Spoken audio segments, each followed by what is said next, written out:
Good morning, everybody. Welcome to Rhyme of the Times for the week ending 18th of October 2025.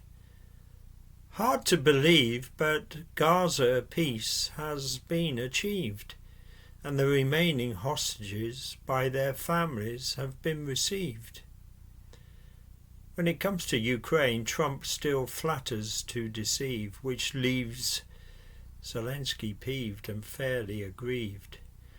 Andrew is relieved of his titles, and most conceive that he's naive if he believes there will be a reprieve. Birmingham police ban fans from Tel Aviv, which concerns politicians over how it might be perceived. On Sunday, much of the planet was gripped by the ceremony in Sharm el-Sheikh in Egypt. World dignitaries had flown in from near and far to see the leaders of Egypt, Turkey and Qatar, along with Trump, sign the declaration that the war in Gaza had reached a cessation. The 20-point peace deal, as Trump had planned it, now signed under the gaze of the whole planet. Trump putting himself where he feels he ought to be, centre of the universe, edge of immortality. And on Monday, Trump was Netanyahu's guest, addressing the Knesset at the PM's request. A lot of self-congratulation and backslapping between the two of them over what they'd made happen. Almost drunk with mutual praise and admiration over the achievements of their two nations. Best friends, best pals, ultimate buddies for ending something that had become so bloody. It's just a start, but for those who dare to care, it's a time to dream this is the end of the nightmare.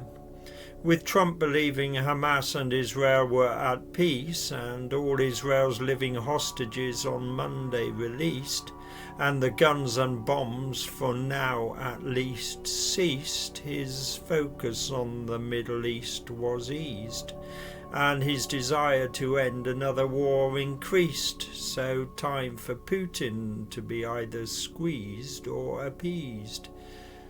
Which would it be? That remains hard to ascertain. Trump's so vain and also like a weather vane, and whatever he's planning for Ukraine is still unknown, which drives many insane. And on Friday he was flip-flopping again while Zelensky headed for the US in a plane. Trump phoned Putin and hopes for peace waned, and Zelensky had to keep his dismay contained. All optimism had been severely doused by the time Ukraine's president reached the White House. After their face-to-face, it was just a case of Zelensky putting on a brave face. Trump once more failed to back up his boasts, with no substance to the earlier pledges proposed. Zelensky, as always, did his utmost to get something, anything from his capricious host, but Trump would not give Ukraine the tomahawks or tough sanctions on Russia after all his tough talk.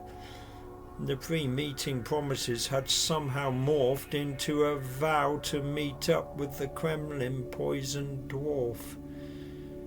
Trump's mood, of course, had already been wrecked, having barely even had time to reflect on missing out on the Nobel Peace Prize this year, for which his indignation was made very clear. Magnanimous in defeat, he certainly was not, as Maria Corina Machado got the nod. The Venezuelan opposition politician was probably more deserving of the decision. Anyway, the choice had been known for quite a while, and let's face it, Trump's Middle East peace is still fragile. Since Sunday, many more people in Gaza have died as ceasefire conditions have been breached by both sides. Meanwhile, tensions still simmer in the UK after the Manchester atrocity of last Thursday.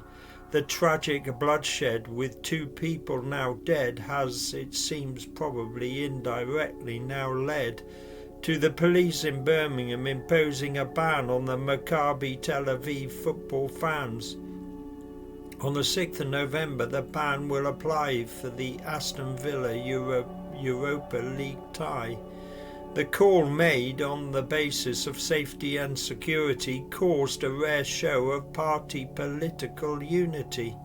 Starmer, Badenoch, Farage and Davey all concurred that the West Midlands police force had majorly erred by ruling Maccabi fans weren't allowed in the crowd to give support to their team loud and proud.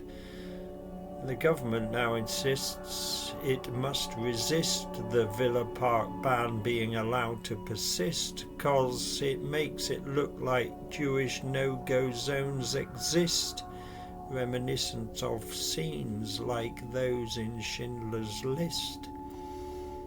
But the police insist it's they who should decide, and intelligence, not politics, is their sole guide. It seems that the king has finally had enough of Prince Andrew and all that Epstein stuff. He has finally hit his little bro in the vitals by removing from him most of his titles. Titular extraction for, well, being a tit and getting up to his neck in all kinds of shit. A nitwit, a twit, some say just the pits. A hypocrite and probably complicit in the crimes of Geoffrey the kiddie-fiddling git, lacking the courage, virtue or personal grit to show contrition or be prepared to admit to which misdeeds he did and did not commit. And it seems the Brits have had enough of it. Public opinion is no longer split.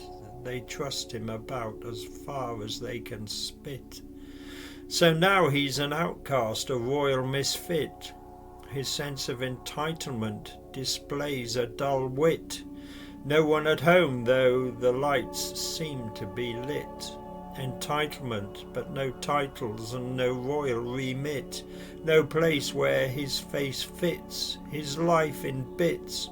Persona non grata, no longer a legit member of the royals, forced by Charles to quit. And though he may have taken a huge personal hit, he has so far escaped any legal writ for a jury to find guilt or choose to acquit.